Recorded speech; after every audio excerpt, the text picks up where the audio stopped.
Panji Nusantara. Assalamualaikum warahmatullahi wabarakatuh.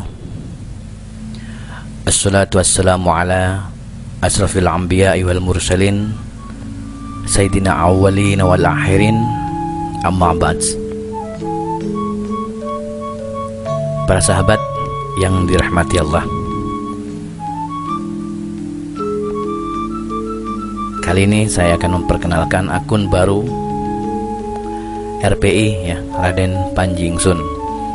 Adapun akun baru ini teman-teman ya, khusus mengupas tentang keilmuan, tanya jawab, keagamaan, misteri, hal-hal gaib, sejarah, dan juga ilmu pengetahuan. Sedangkan akun lama saat ini masih ada di dalam ruang lingkup yang tertutup. Jadi belum saatnya akun lama keluar. Begitu. Sedangkan akun ini yang ada RPI-nya ini khusus akun pengetahuan, baik itu ramuan, herbal, alamiah, misteri, gaib, pengetahuan, agama, dan lain sebagainya ya. Dan tidak ada unsur apapun juga. Nah, kalau akun lama beda lagi teman-teman ya. Jadi walaupun ini akun baru, ini khusus akun yang sengaja dirancang untuk memberikan arahan dan pengetahuan, serta memberikan pandangan, saran, dan juga memberikan beberapa pengetahuan buat para sahabat pencinta RPI yang dimuliakan Allah. Oke teman-teman ya, kali ini saya akan mengupas tentang masalah sihir atau santet ya. Tadi pernah dibahas oleh saudara kita Joko Arek ya, pernah membahas tentang masalah santet ya. Nah, sekarang saya akan membahas masalah tentang sihir teman-teman ya. Tentang sihir ya. Setahu saya, sihir itu adalah sesuatu perbuatan hasad, dengki dari seseorang dengan bantuan setan. Yang dimaksud dengan bantuan setan itu kolaborasi antara jin dan setan teman-teman ya. Karena jin dan setan itu beda. Jin beda, setan beda. Jadi kolaborasi antara perbuatan jin dan setan. Jadi kalau ada manusia yang jahat, iri, dengki, dolim ya, yang suka melaporkan orang, melaporkan konten-konten orang ya kan, tidak kesatria dan berjiwa pengecut, yang jelas itu sama halnya dengan kolaborasi antara setan dan jin begitu, cuman berwujud manusia. Itu perbedaannya teman-teman ya. Ya seperti itu. Jadi kita kalau ketemu berjumpa dengan orang-orang yang dolim seperti itu, pengecut, jadi dia tidak lanang sejati, tidak gentle begitu kan, suka main hukum, suka ngelaporin, dikit-dikit main hukum, dikit-dikit ngelaporin, itu namanya pecundang. Jadi kalau sifat pecundang sama halnya dengan sifat jin dan setan. Nah, kali ini saya tidak akan mengupas masalah pecundang, terserah mereka mau jadi setan, demit, jin, iblis, dan sebagainya. Sekarang kita membahas tentang masalah pengetahuan tentang sihir ataupun santet, teluh, tenung, guna-guna, dan lain sebagainya teman-teman ya. Dalam ruang lingkup disebut sihir. Saya ulangi sekali lagi, sihir adalah suatu perbuatan ya, suatu perbuatan hasad, dengki dari seseorang manusia dengan bantuan setan dan jin. Tujuannya adalah untuk melaksanakan hajat dia, hajat mereka yang buruk terhadap korbannya, orang yang dituju ya. Jin dan guna-guna termasuk dalam kejahatan besar teman-teman ya. Di dalam Islam disebut kejahatan yang sangat besar dan paling terkutuk adalah sihir atau guna-guna. Bahkan Allah murka terhadap pelaku guna-guna tersebut, termasuk santet ya teman-teman ya. Tapi kalau di era modern ini diyakini masih ada orang yang melakukan hal semacam itu, teman-teman. Masih ada orang melakukan hal semacam itu karena ini bersifat gaib. Sihir itu bisa mempengaruhi, ya. Sihir itu bisa mempengaruhi badan kita, tubuh kita, akal kita, pikiran kita, teman-teman, ya. Hati dan akal akan terpengaruh oleh sihir tersebut secara gaib, ya.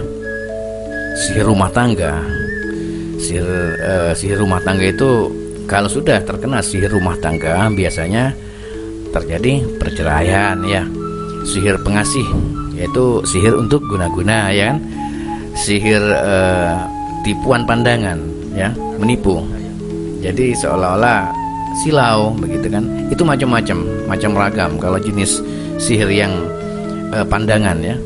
Orang bisa kepincut, bisa jatuh hati dan sebagainya, begitu, macam-macam lah. Ada juga sihir yang bersifat gila, bahkan ada yang bersifat permanen, teman-teman, ya. Kalau hati dan jiwa kita kosong, biasanya sihir masuk dan bersifat permanen. Ada juga yang disebut dengan sihir santau. Sihir santau itu sihir racun yang sangat berbahaya, yang dibuat dari beberapa ramuan khusus yang mengandung racun, ya, dan bisa mati kepada si korban tersebut, teman-teman, ya. Ada juga sihir yang disebut sihir lesu badan. Jadi badan kadang lesu, letoy dan sebagainya, itu ada, itu termasuk juga sihir dari manusia ataupun dari jin itu sendiri, teman-teman. Bisa itu suruhan ataupun alami dari jin itu sendiri. Ada juga sihir penyakit untuk anggota badan, itu macam-macam sihir lah. Ada juga sihir yang menghalangi pernikahan. Jadi kalau kita punya pacar, ya, kita dicintai seorang atau kita mencintai seorang, tiba-tiba orang yang kita cintai itu dijodohkan oleh orang tuanya, ya, dan kita itu dihina, ya, sebagai laki-laki, dasar laki-laki kiri, gitu kan. Dasar laki-laki kiri, nggak kerja dan sebagainya, dihinalah kita itu. Nah, di saat itulah sihir itu berlaku, teman-teman, ya. Hati-hati dengan orang yang sakit hati, ya, karena orang sakit hati itu bisa menutupi semua pandangan mata, hati, dan mata batin serta mata lahir batinnya ditutup karena ada dendam terselubung. Hati-hati dengan orang yang sakit hati, begitu, ya. Apalagi dihina, ya, karena memang nggak salah, ya. Kalau salah dihina ya wajar lah, tapi kalau nggak salah dihina, terutama harga diri, yaitu karena nggak kerja dan sebagainya, karena keturunan orang miskin, nah itu beda lagi ceritanya, teman-teman, ya, begitu. Terus ada tanda-tanda juga bahwa kita terkena sihir, ya, atau guna-guna. Misalkan sakit kepala atau anggota badan merasa terlepas, gitu kan. Waktu asar tiba, sakit kepala atau anggota badan tertentu, biasanya ke kepala dan sebagainya, ya kan, di saat usai sholat asar, biasanya ke atas, itu biasanya penyakit itu datang. Biasanya itu sihir, teman-teman, ya. Terus badan terasa berat dan malas, sulit mendapatkan jodoh, itu juga sihir. Sakit ketika takziah atau ziarah orang meninggal, itu tiba-tiba sakit kita. Sihir banyak macam ragam namanya sihir, teman-teman, ya. Susah tidur malam, ya kan, ya, macam-macam lah. Ada yang susah tidur malam mikirin utang, ya. Ada yang susah tidur malam memang karena penyakit, ya. Ada yang susah tidur malam karena hal-hal yang nggak masuk di akal, ya, seperti gelisah, apa yang digelisahin nggak ketemu, gitu kan, bingung, ya, apa yang dipikirin juga bingung apa yang dipikirin, ya kan, itu masuk dalam kategori sihir, teman-teman, ya. Tuh, jadi Anda harus berhati-hati, ya, jangan sampai terkena sihir tersebut. Sihir itu bukan hanya karena membunuh orang dan lain-lain, enggak. Sihir itu ada yang tidak membunuh tapi menyakiti badan, bisa bikin stres dan lain sebagainya. Jangan dikategorikan sihir itu khusus membunuh, gitu kan. Enggak ada seperti itu. Jadi sihir itu macam-macam, gitu bukan hanya untuk membunuh, bukan. Itu salah besar orang yang mengatakan kalau sihir itu bisa membunuh dan lain-lain, harus membunuh. Enggak, tidak semua sihir itu membunuh, tapi menyiksa pelan-pelan. Begitu teman-teman. Ada yang sakit pinggang tanpa sebab, sakit dada bila waktu asar ke atas ya, sering bermimpi bayi atau menyusui bayi, itu masuk sihir loh teman-teman ya. Hati-hati. Terus ada terasa dalam kulit itu ada seperti benda bergerak dalam kulit begitu kan, berjalan, nah itu sihir. Nah, begitu. Suami istri sering bertengkar ya, walaupun perkara kecil itu dibesar-besarkan, itu juga masuk sihir. Ada yang malas beribadah, ada yang gelisah dan panas ditengkuk ya bila mendengarkan ayat-ayat Al-Quran. Ada yang sering melakukan tabiat buruk, ada yang tertawa, ngakak-ngakak bila mendengar lantunan ayat suci Al-Quran. Ada macam-macam ragam jenis, dan saya sudah pernah melihat langsung secara mata zahir, saya melihat gitu. Dan saya menyaksikan sendiri, dan itu sudah berapa tahun yang lalu. Itu teman-teman ya. Ada yang sering keguguran, ada yang sering mengantuk bila mendengar Al-Quran, begitu, itu masuk sihir ya. Ada yang selalu bermimpi seram dan menakutkan ya. Kadang ada darah haid turun lebih dari 15 hari, batuk yang berkepanjangan, ketindihan di waktu tidur, begitu kan. Ketindihan, bukan ditindih pacar atau bukan ditindih suami, bukan. Ntar ditindih suami atau ditindih pasangannya, aduh itu beda lagi, itu bukan sihir namanya itu. Sahur. Terus ada yang nafsu seksnya berlebihan teman-teman ya, selalu melihat bayangan di rumah. Kadang di rumah itu melihat bayangan orang berjalan, tiba-tiba dimasukin dalam rumah itu nggak ada, itu sihir. Dan itu berkaitan dengan jin ya, bukan dengan setan lagi, tapi dengan jin. Kalau dengan setan itu beda lagi, kolaborasi antara jin dengan setan. Kita merasa diri kita itu diperhatikan teman-teman ya. Bukan berarti kalau kita kena sihir, bukan berarti kalau kita kena sihir itu diri kita itu langsung masukkan jin, enggak, bukan begitu. Kalau kita kena sihir berarti kita disentuh sihir. Contohnya kalau kita disentuh sihir, aura sihir itu menyentuh badan kita ya, itu bulu kuduk berdiri ya kan, tiba-tiba merasa seperti seolah-olah ada yang mengawasi begitu teman-teman ya. Baik itu di dapur, di depan rumah, atau di belakang rumah, di dekat kuburan, atau di jalan dan sebagainya, itu banyak seperti itu teman. Jadi mohon berhati-hati, itu aja ya. Jadi perbanyak sholawat, dan jangan lupa sholatnya ya tepat waktu begitu. Kadang selalu mendengar bisikan, kadang juga sakit pikiran dan bisa gila, itu juga perbuatan jin teman-teman ya. Kalau sudah perbuatan jin, itu adalah disebut dengan sihir jin.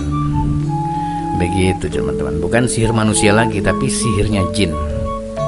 Kalau sihir manusia itu manusia yang memerintah jin, dan jin berkolaborasi dibantu dengan setan. Itu beda lagi, itu sihir manusia. Tapi kalau sihir jin itu beda lagi. Ya seperti ini yang barusan saya ceritakan, itu ciri-ciri orang yang terkena sihir jin. Beda, sihir dengan santet itu beda.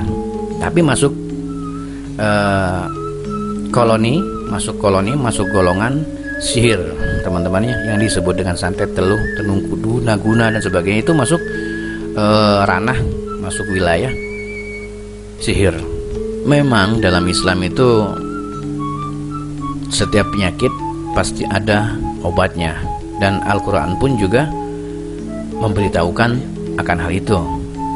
Jadi bagi para sahabat dimanapun Anda berada, Kalau kita sering melakukan hal-hal yang buruk ya, kita sering berpikiran buruk pada seorang, sering bertindak jahat ya, keji, mungkar, zalim ya, nggak punya hati. Seperti misalkan ya, salah dikit aja, nyolong ayam aja udah dilaporin ke polisi ya kan, nyolong sandal aja dilaporin ke polisi. Hal-hal yang terkecil itu loh yang tiba-tiba dibesarkan sendiri. Nah itulah manusia-manusia yang kelak tidak akan pernah beruntung hidupnya. Di dunia mereka bahagia, bangga, senang, menang ya, tapi nanti pada akhirnya suatu saat jadi nggak selamanya pesta ya, dan pesta itu akan berakhir teman-teman ya. Nggak selamanya kita hidup dalam sebuah pesta atau kemenangan, kejayaan. Suatu saat pesta tersebut akan usai dan berakhir. Nah, akhir cerita itulah penentuan nasib kita di hadapan Allah. Entah itu kita mati dalam keadaan su'ul khatimah atau husnul khatimah, tergantung dari perbuatan kita nanti. Kalau masih hidup, kita kan bisa bersorban, berbicara ala kiai, ala ulama, berbicara suci, tapi hati kita najis dan busuk. Manusia mempercayai, tapi Allah yang maha tahu dan malaikat yang menyaksikan semuanya. Apa yang kita lakukan di dunia tidak pernah luput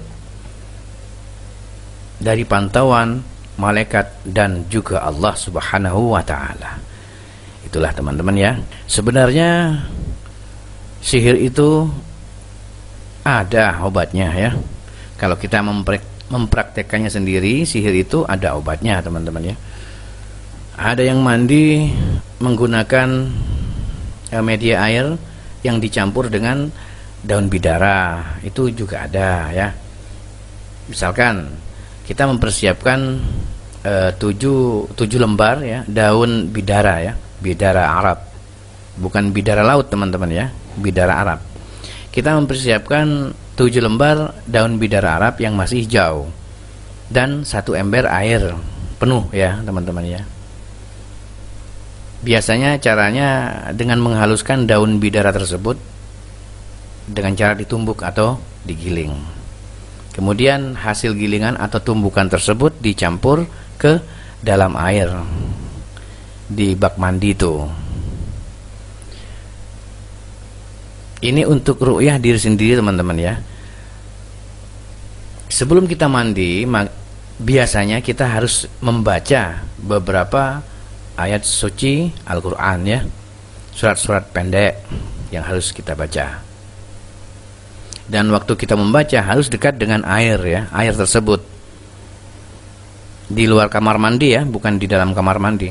Jadi airnya itu ada di luar kamar mandi sebelum didoain diri kita sendiri. Jadi air tersebut harus ada di luar kamar mandi teman-teman ya.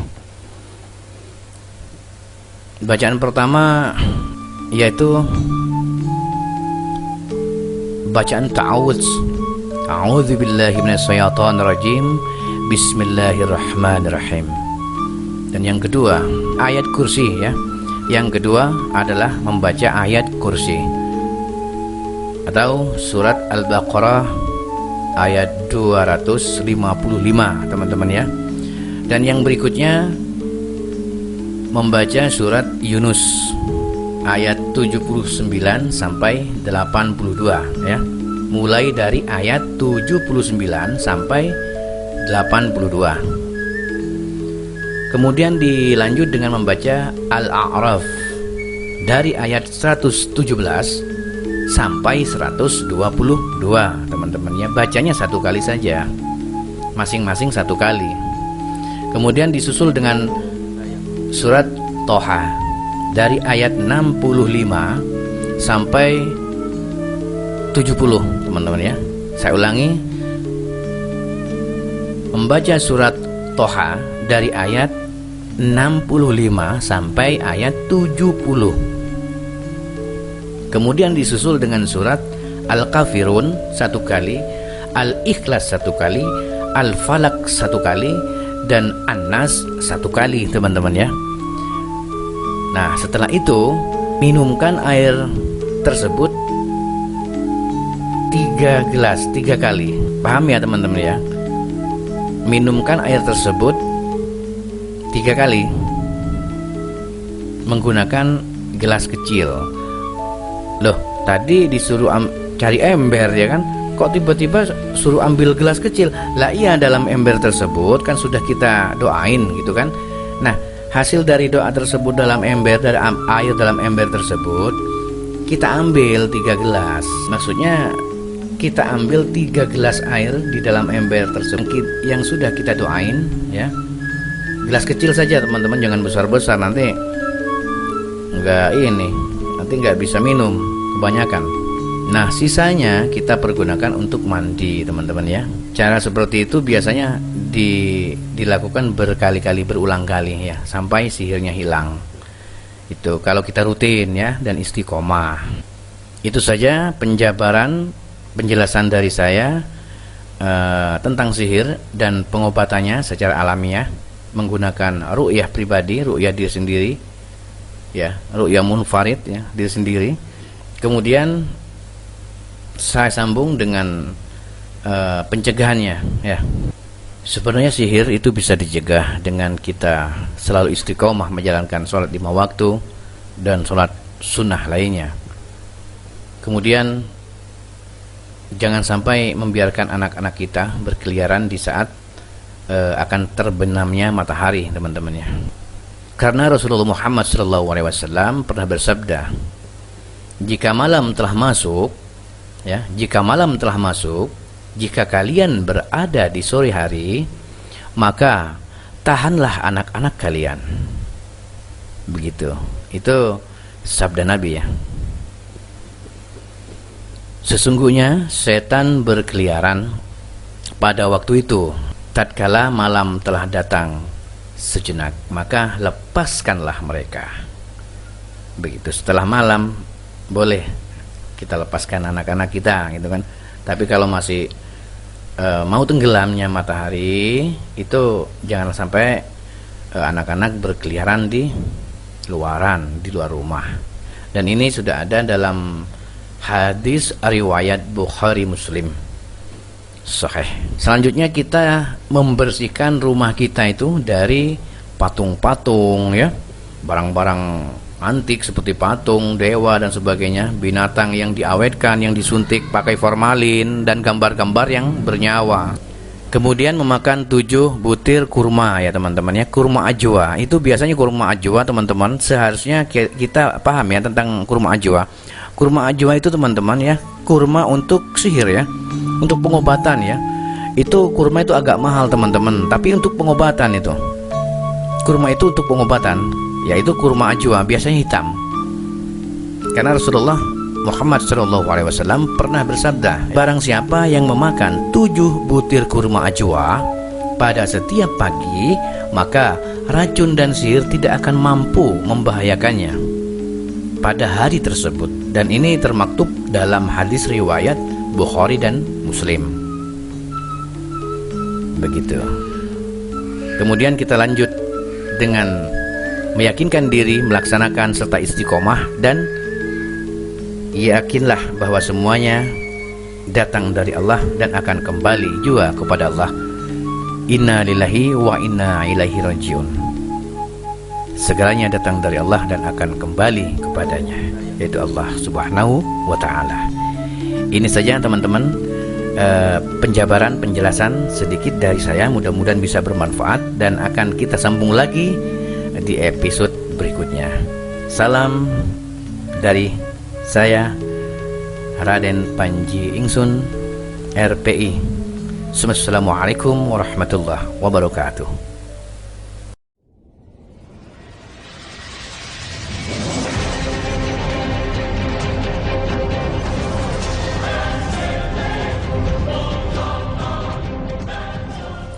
Terima kasih telah menonton acara kami. Salam Rahayu dari kami, Panji Nusantara.